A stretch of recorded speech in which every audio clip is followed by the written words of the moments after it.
ನಮಸ್ಕಾರ ಎಲ್ರಿಗೂ. ಮೊನ್ನೆ ಪೇಪರ್ ಓದ್ಬೇಕಾದ್ರೆ RMD ಗುಟ್ಕ ಎಲ್ಲ ನಕಲಿ ಬರ್ತಾ ಇದೆ ನೋಡ್ಕೊಂತೀನಿ ಅಂತ ಕನ್ಸನ್ ತೋರಿಸ್ಬಿಟ್ಟು ಆ್ಯಡ್ ಹಾಕಿದ್ರು. ನಾನು ಅರಿಶಿನ ಹೇಗೆ ಕಲಬೆರಕೆ ಕಲುಷಿತ ಆಗ್ತಿದೆ ಅಂತ ಒಂದು ವಿಡಿಯೋ ಮಾಡಿ ಹಾಕಿದ್ದೀನಿ. ನನ್ನ ಪ್ರೊಫೈಲಲ್ಲಿದೆ, ನೋಡ್ಕೊಳ್ಳಿ ಅದನ್ನು. ಅದ್ರ ಬಗ್ಗೆ ಏನಾದರೂ ಒಂದು ಆರ್ಟಿಕಲ್ ಇದೆಯಾ ಅಂತ ಪೇಪರಲ್ಲಿ ನಾನು ಸರ್ಚ್ ಮಾಡಬೇಕಾದ್ರೆ ಟೈಮ್ಸ್ ಆಫ್ ಇಂಡಿಯಾದು ಒಂದು ಹೆಡ್ಲೈನ್ ಸಿಕ್ತು.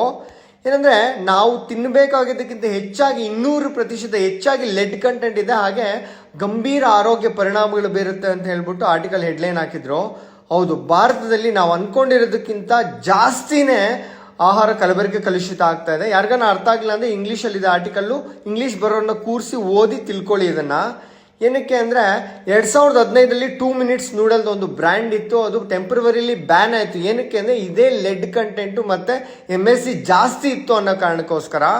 ಇವತ್ತು ಭಾರತದಲ್ಲಿ ಹೊರಗಡೆ ಏನೇ ತಿನ್ಬೇಕಾದ್ರೆ ನಾವು ತುಂಬ ಯೋಚನೆ ಮಾಡಿ ತಿನ್ನೋವಂಥ ಪರಿಸ್ಥಿತಿ ಬಂದಿದೆ. ಇದು ಯಾವಾಗ ಚೇಂಜ್ ಆಗುತ್ತೆ ಅಂದರೆ ಮಾಡೋರು ಚೇಂಜ್ ಮಾಡೋರ್ಗೂ ಚೇಂಜ್ ಆಗೋದಿಲ್ಲ.